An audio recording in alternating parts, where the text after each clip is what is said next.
Сегодня редко вспоминают, но в 20-30-х годах прошлого века развитие промышленности и сельского хозяйства СССР в значительной степени опиралось на заимствование западных технологий. Копировалось буквально все – тракторы, автомобили, комбайны, двигатели.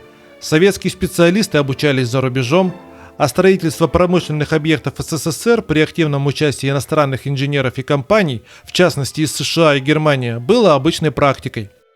Трактор «Форзон-Путиловец», комбайн «Коммунар», гусеничный трактор «Сталинец-60», автомобиль Л-1, предшественник ЗИС-101 – все они были копиями или выпускались по лицензии. И герой нашего сегодняшнего видео не исключение. Друзья, всем привет!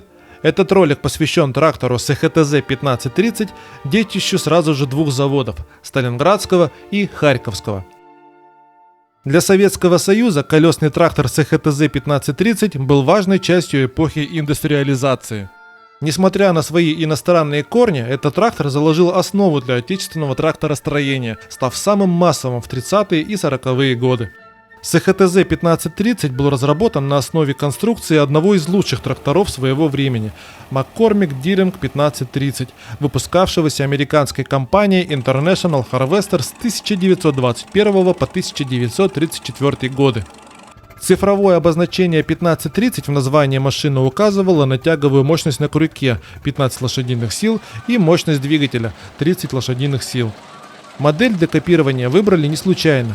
Комиссия при главметалле провела тщательный анализ нескольких зарубежных тракторов, и именно McCormick привлек к себе наибольшее внимание. Он был надежен, экономичен и универсален. Из ключевых конкурентов рассматривались также шведский трактор Evans, который работал на более дешевой нефти, и американский трактор Oilpool. Адаптация американских технологий для советского производства оказалась непростой. Компания International Harvester отказалась предоставить техническую документацию и, говорят, даже запретила советским специалистам посещать свои заводы, так как боялась потенциальной конкуренции. Поэтому инженерам пришлось устанавливать параметры машины самостоятельно. СХТЗ-1530 представлял собой колесный трактор классической компоновки с рамной конструкцией. На нем стоял четырехтактный двухтопливный карбюраторный двигатель, запуск которого производился на бензине, а затем, после прогрева, он переключался на керосин. Мощность двигателя составляла 31,5 лошадиных силы, расход топлива в среднем от 6 до 8 литров в час. Емкость топливного бака примерно 80 литров, что позволяло работать без дозаправки до 12 часов. Запуск двигателя производился вручную с кривого стартера.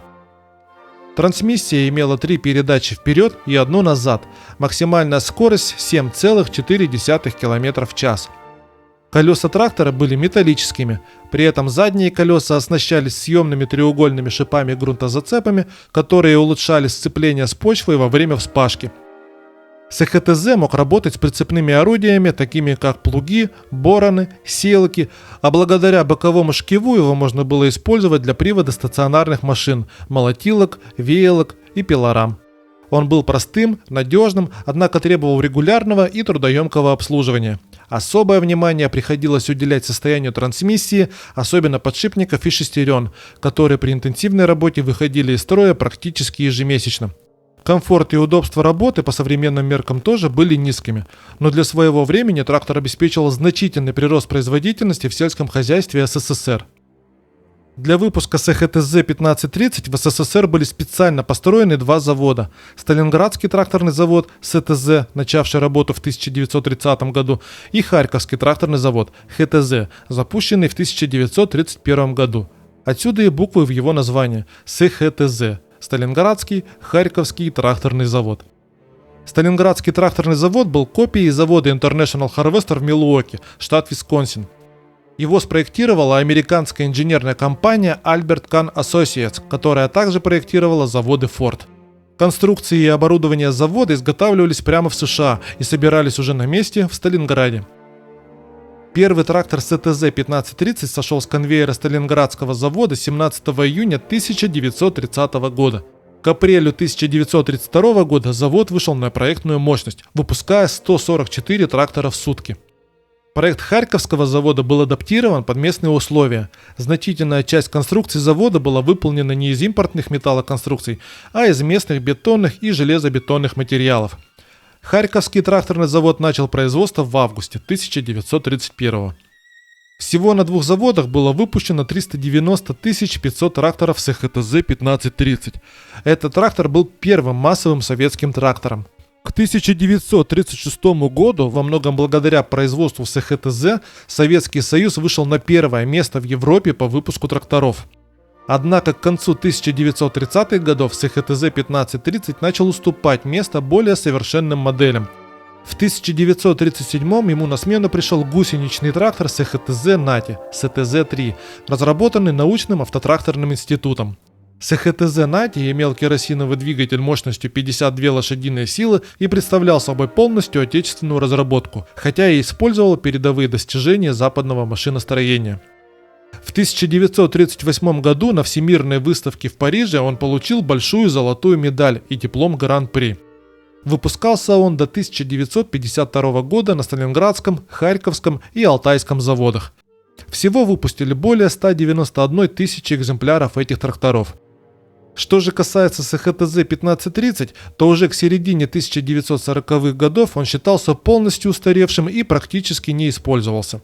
Однако тяжелый урон, нанесенный войной, привел к временному возобновлению производства этой модели. В послевоенные годы СХТЗ-1530 выпускался на втором авторемонтном заводе в Москве. Всего с 1947 по 1950 годы здесь было выпущено 7577 тракторов. В 1950 году на смену керосиновым тракторам пришли более мощные и эффективные дизельные Сталинец-80, КД-35 и ДТ-54. Тем не менее, выпуск СХТЗ позволил советской промышленности освоить технологии серийного производства сложной техники. Работа над этим трактором дала отечественным инженерам практический опыт, необходимый для перехода к собственным разработкам в последующие годы.